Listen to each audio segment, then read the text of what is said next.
Hi folks, hope everybody's doing okay. I'd like to tell you about my last week. I got to go to the Winnemucca. The timing worked out where I delivered a couple horses to a nice couple from Oregon, and then I was standing there at the Winnemucca Fairgrounds, and it was the Buckaroo Traditions Gathering, which means big loop roping. And man, you talk about a success.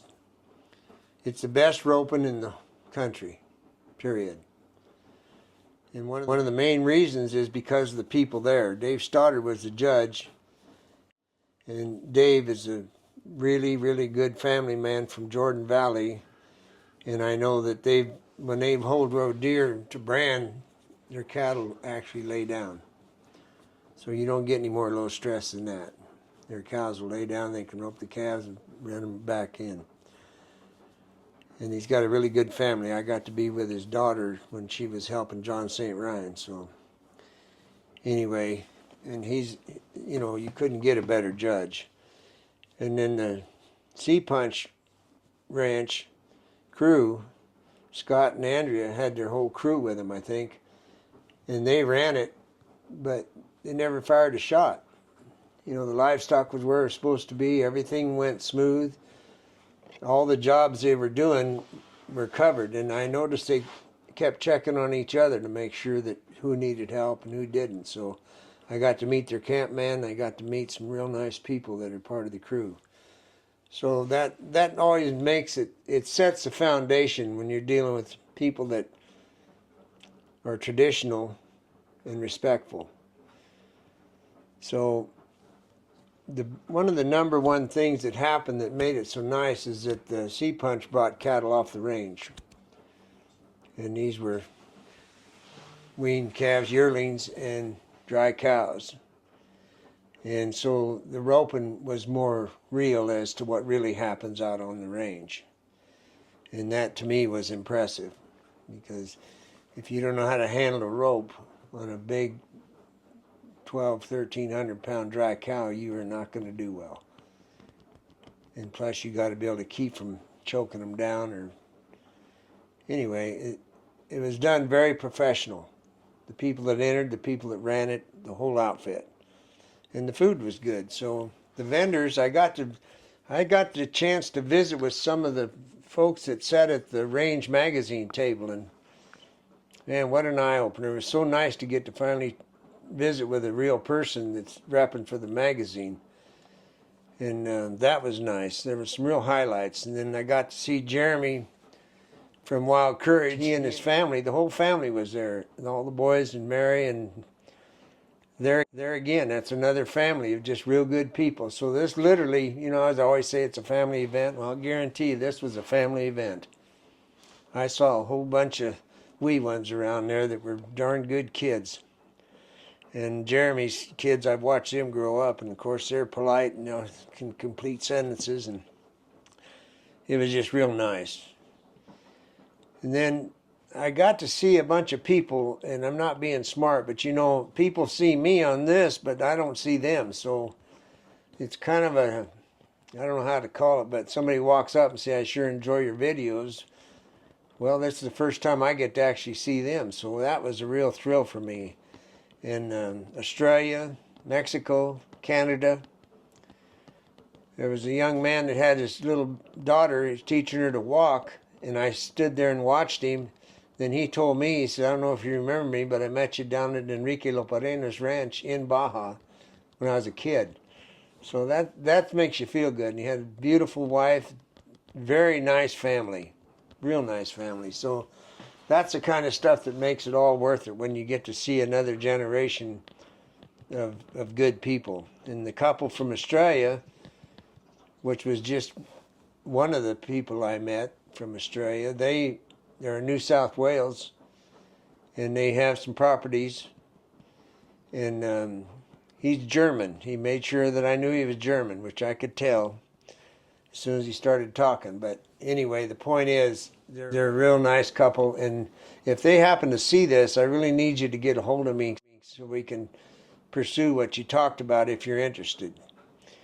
In Canada, there was Canadians there, which I'm really glad they came down.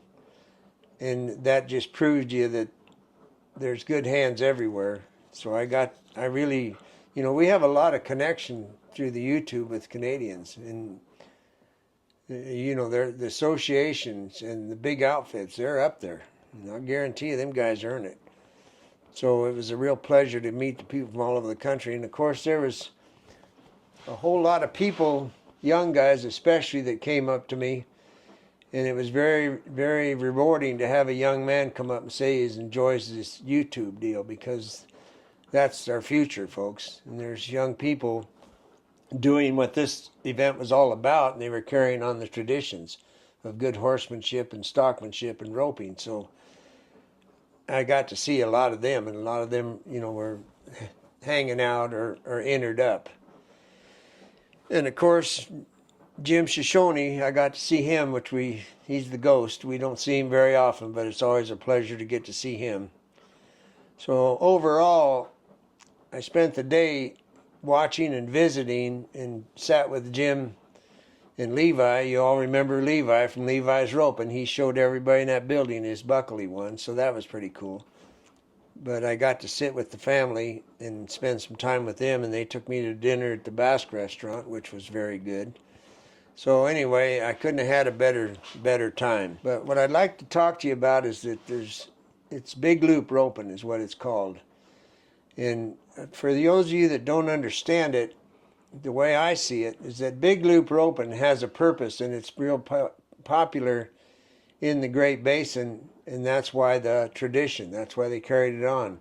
And the premise of the entries, according to the judges and the people that put it on, they wanted to see big loop roping, heading and heeling. And we all know there's other shots you can throw, but that was their criteria, was they wanted people to do that style of roping because that's the tradition. And there was a few shots mixed in there, which they also use in the Great Basin, that go right straight back to the California style. Now, I would like to touch on a little bit about the difference between the two styles, which they've intermingled, incidentally. Buddy Montez is a perfect example. He's a very, very smooth big loop roper, and he is a native, born and raised on the Tejon Ranch, so you doesn't get any more California than that. And he's one of the smoothest ropers I know, so he uses a big loop. So the big loop, when you swing it, if you're talking about heading, whether it's a houlihan or whatever shot you throw, it's all about the weight of the rope, which came from the riata, and now the ropes are made with, a lot of them have the same equal weight. You can throw them a really long ways. So the big loop carries the loop a really long ways for heading. And for heeling, what's interesting to me from the way I see it is that the tip of the loop is what you're managing when you throw a heel trap. And you basically are coming in this direction, and it's not fast. It's a smooth delivery.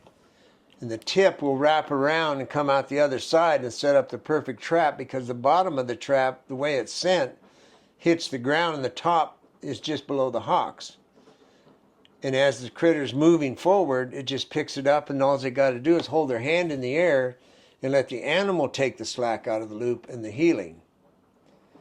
So as they take it out, these guys are getting farther away from the animal, and then when they do actually dally and it goes down, they're quite a ways from it, which is a real big advantage out on the range. If you need to get short, so be it, but a lot of times you can stay a long ways away and have better luck without bothering the cattle. Now, bothering the cattle, I want to give you the best example I can think of about big loop roping as opposed to just throwing a heel trap. They don't want to be up close. In the team roping arena, when they get fresh cattle, they rope them, and they rope them, and they rope them until when they rope them, they pull them when they turn the corner. They're pulling the steer. Okay, because they've got the run out of them. In other words, they've broken to be pulled. When they get sour, of course, they drag, but that's one reason why I use horned roping cattle, so they last longer. But what I'm trying to make the point of is that a team roper will turn left, and the critter will be pulled by the rope and the head horse. Okay, out on the range, on cattle that possibly have only been roped once in their life, and that's when they were being branded, and then you got to rope them 6 months later or something. If you ran right up behind them like a heeler does, they would run forward fast. After being headed, they would run forward. Well, that's how you can get into trouble around a big stout sagebrush bush and or the wrong side of the header's horse. All kinds of things can go wrong because a slack rope for a header is not a good thing. So the beauty of the big loop roping for me is that from a distance you can take the end of that 20-foot loop and bend it around the hind legs and then just hold your hand up and then dally and slide rope and the critter just lays down. That's the difference between why they don't run up on cattle. And so, they're swinging slower, right? So they're not. Yeah, everything's done slower. The swing and especially the delivery. And the delivery, when you sit there and get to watch a heel trap thrown in with a big loop, it's like a dance. It's beautiful to see, and it's done so smooth. The cattle don't even know they're heeled actually. So that's a big difference. And what you got to know in the California style, there's more loops used. Simply when I teach roping or have a roping or I'm judging or whatever, over here we prefer a lot of the different shots. There's 20 of them, and they go back to roping grizzly bears. And those loops are being kept alive by the California style of roping. Okay, so that's why it's different than the Great Basin style. Now, to contradict myself, what you got to know is both disciplines use both loops. But at this particular roping, they wanted to emphasize the big loop roping, which is the tradition of the Great Basin.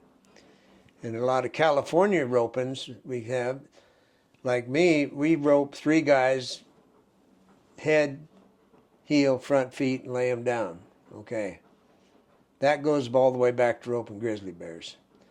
And after the gold rush, and cattle were taken to Nevada to take care of the miners, which is how the western ranches all started, the livestock that was taken over there were Californios driving them, and a lot of them, because California was losing their livestock trade mainly because of drought when the timing was 1866, a lot of the vaqueros that took cattle over stayed there.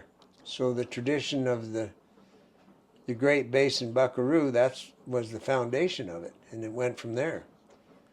So they're keeping something alive that's pretty darn special, because there wasn't a great influx of people in Nevada for a really long time, and that's why the spade bit and the style of roping lasted longer than it did in California.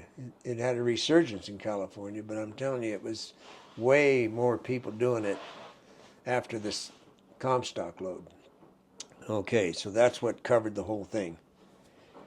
So anyway, the point being, it was a really fun weekend, and everybody I got to meet, and people that came up to me that I rode with their fathers, and some guy coming up and saying, "Didn't you live in Wyola?" Well, anybody that knows Montana, the odds of knowing where Wyola is pretty slim. So anyway, I just wanted to share that with you about the Winnemucca deal. And if you ever want to see the real deal, just go to that annual event there, and it'll be in November. So thank you.